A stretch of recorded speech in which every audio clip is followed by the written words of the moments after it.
Hi, I'm Nicky Johnston and I'm an author and illustrator of children's books. I get asked a lot about how do I stretch my watercolour paper when I'm about to start painting the illustrations. So because I'm about to stretch a whole book's worth, I thought I'd record it and hopefully it can show you how I do it.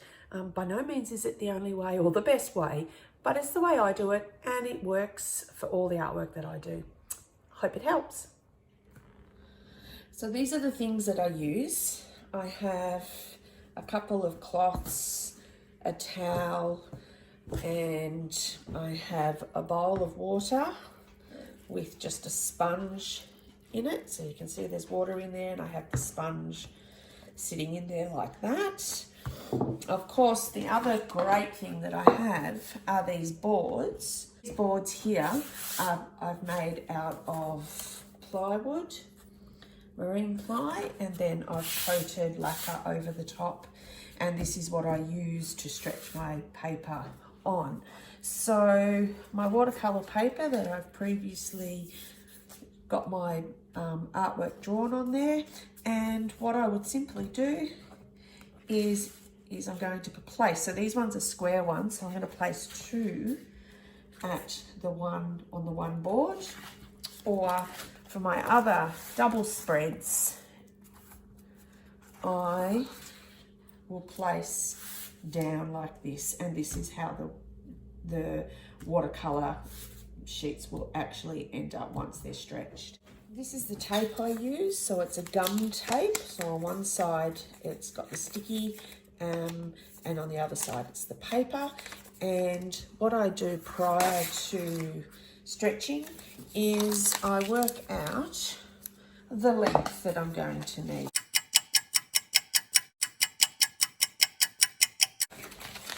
And then I put those aside because what you're going to do is you're going to activate the glue part in here. So I put those aside so that they don't actually get wet. So I'll pop those up the end there. So you can see here, this is just my normal kitchen sink. I used to use my bath and fill up the bath with water, but it started to hurt my back, so I now just use my sink. Here is the piece of paper that I'm going to be stretching, and so I start just simply by submerging the paper in like this, and then I just keep letting it go. And you want to do this, I don't know, sort of 10 seconds, depending on the paper. This is hot press paper, so I find I don't need to do it too much. The rough paper will absorb more water, so you might do it a little bit longer. And then once I've got it, I just try to let most of the water drip out. Try not to bend it or anything, because while it's wet, it can actually put indents into the paper. So I mentioned how I use towels.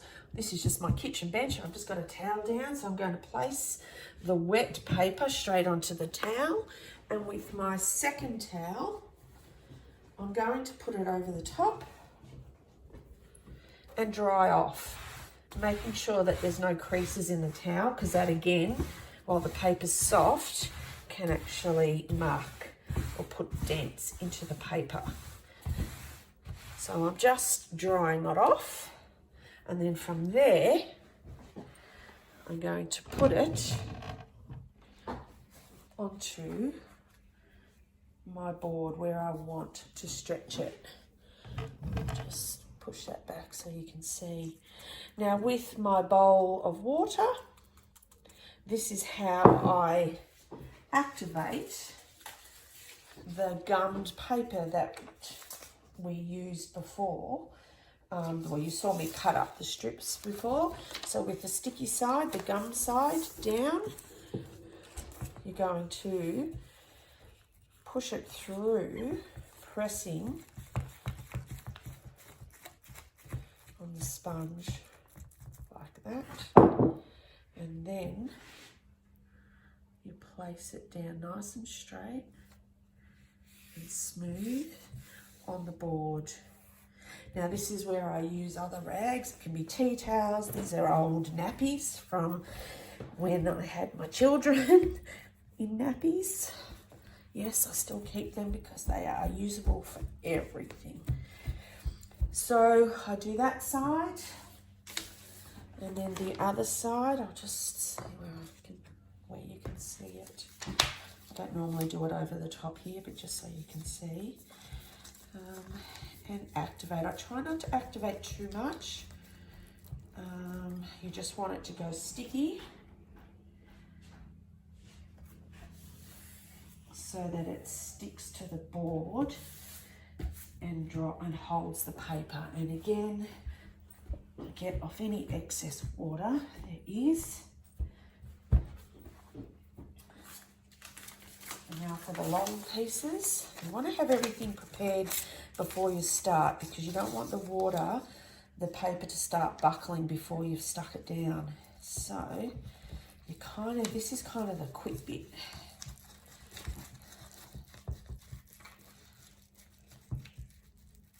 Some people just dip this straight into water and then use it.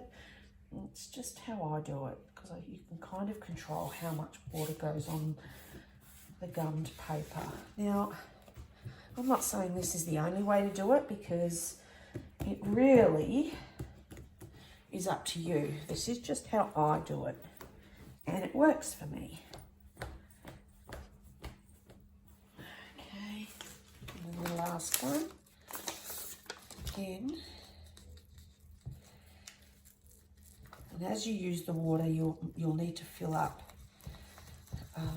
the bowl a little bit. You just don't want to have too much water, because if you oversaturate it, it actually doesn't stick. So I'll put this down here. Now, just so you know, this piece of the artwork doesn't come off. You can get brown gum tape. I always get white, simply because it's white. It's less conspicuous when you finish with the artwork. You've got the wet.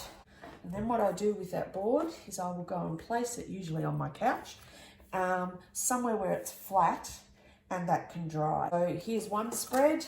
I've only got about 18 more to go, and thankfully I've got lots of boards.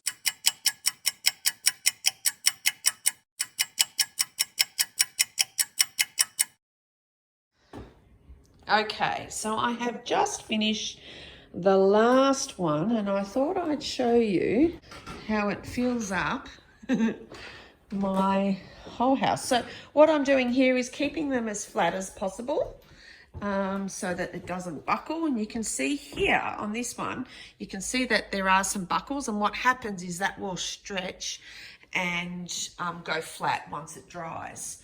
So there's the double ones, and there's my other one. So it really does take up the whole house. Once it's all dry, then I can stand them upright.